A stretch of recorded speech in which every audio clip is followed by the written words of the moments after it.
Nah, masuk ke dalam integritas dan kejujuran, SMA 12 secara tegas menggunakan konsep pengelolaan anggaran, transparansi, dan terpercaya. Jadi kami di SMA 12 membentuk tim internal sendiri untuk audit dana BOS kami, dan semua dana BOS itu bisa diakses oleh semua guru dan oleh masyarakat. Jadi kami punya konsep uang siswa untuk siswa.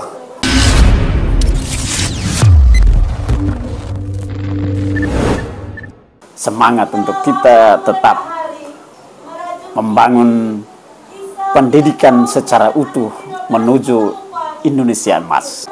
Bagaimana keterbatasan sarana prasarana, tetapi hal itu tidak berlaku lama. Ketika kita kembali dalam jenjang waktu yang tidak lama kita berkunjung, ternyata kondisinya sangat berubah, kemajuannya signifikan. Ini strategi apa yang dibangun sehingga mutu pendidikan dan disamakan dengan lembaga-lembaga pendidikan lainnya?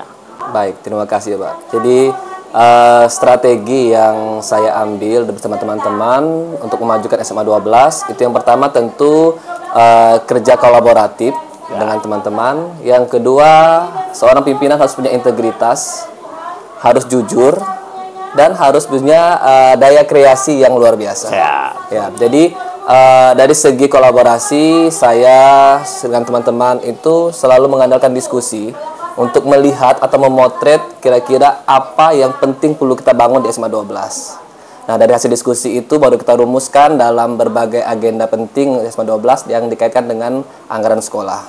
Nah, masuk ke dalam integritas dan kejujuran, SMA 12 secara tegas menggunakan konsep pengelolaan anggaran, transparansi, dan terpercaya.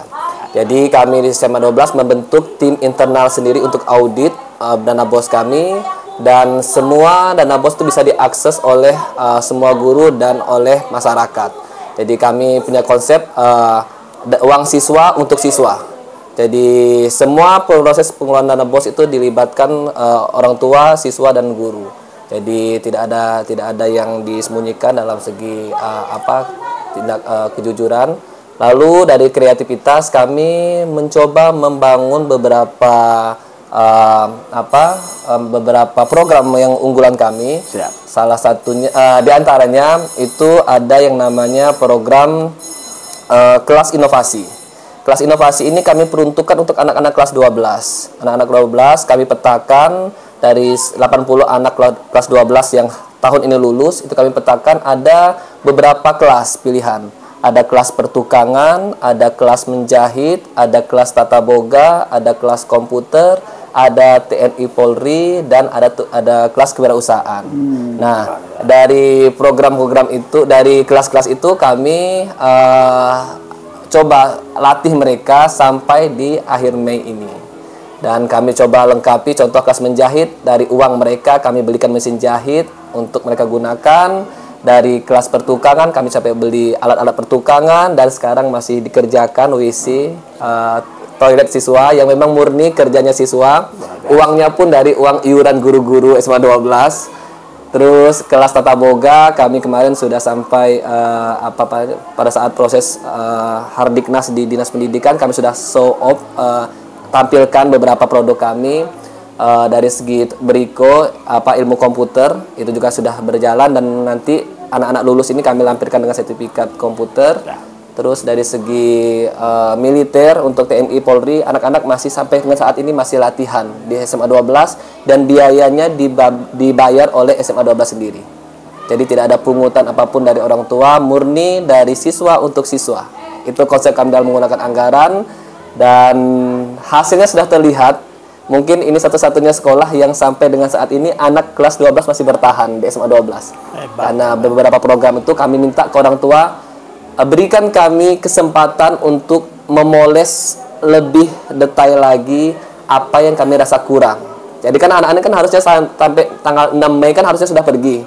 Tapi kami minta ke orang tua izin, sebagai bentuk garansi kami, sebagai bentuk tanggung jawab kami minta anak-anak ini bertahan sampai di akhir Mei. Bagi yang memang belum ada kegiatan apapun, bagi yang sudah harus keluar kota, kuliah dan lain sebagainya, silahkan. Tapi yang belum, kami minta datang ke sekolah untuk kami latih hal-hal yang perlu kami maksimalkan. Luar biasa, luar biasa.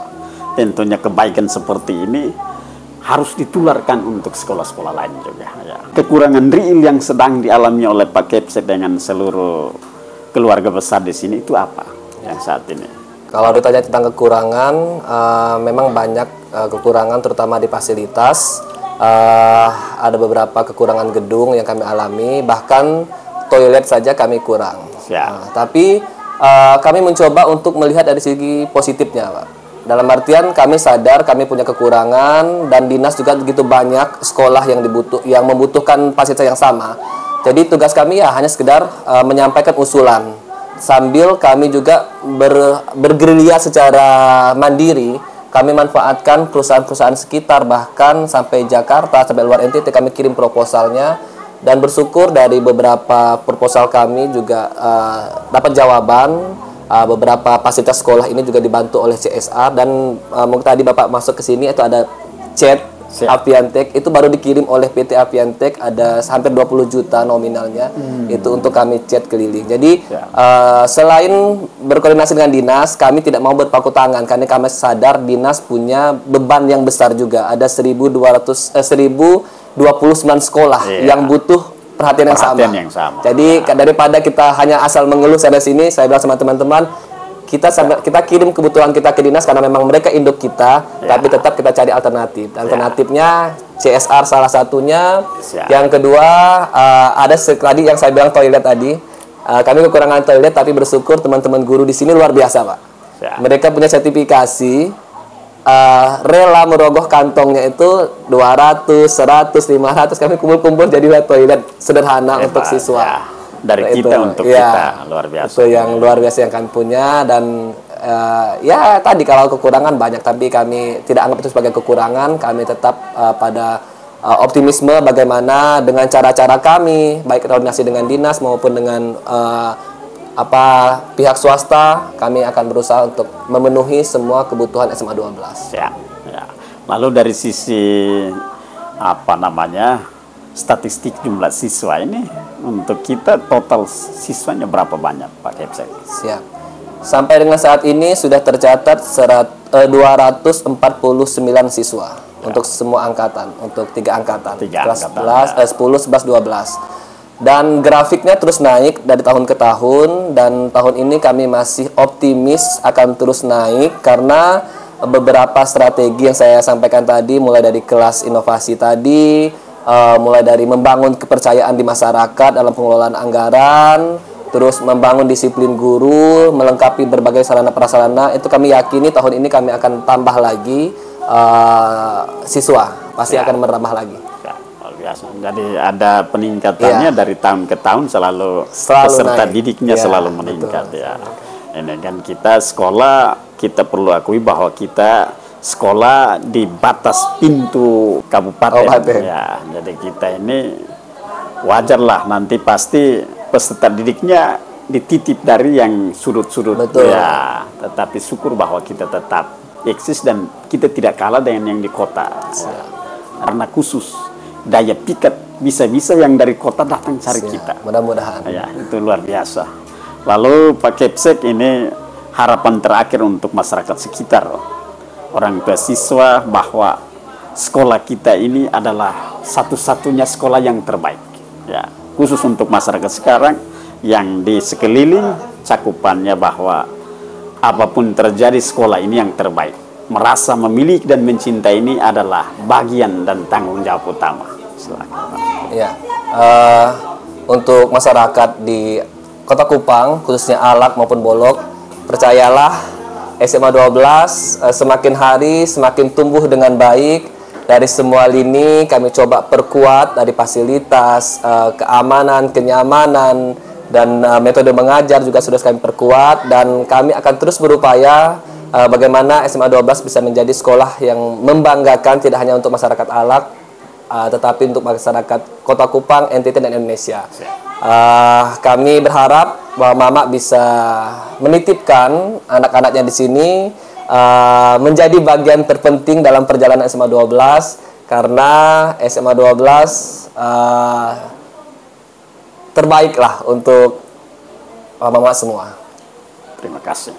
Baik, saudara pemirsa, Bapak Kepsek ini Ya, coba dari sisi wajah kita tahu, kita NTT ini Indonesia Mini. Ya. Beliau putra asli Lampung yang mencintai dan penuh harapan membangun NTT.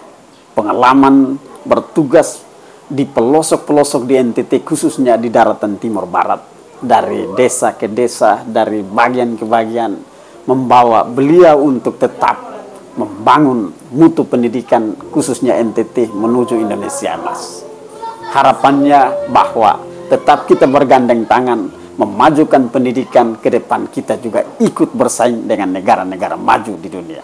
Salam hormat. Terima kasih.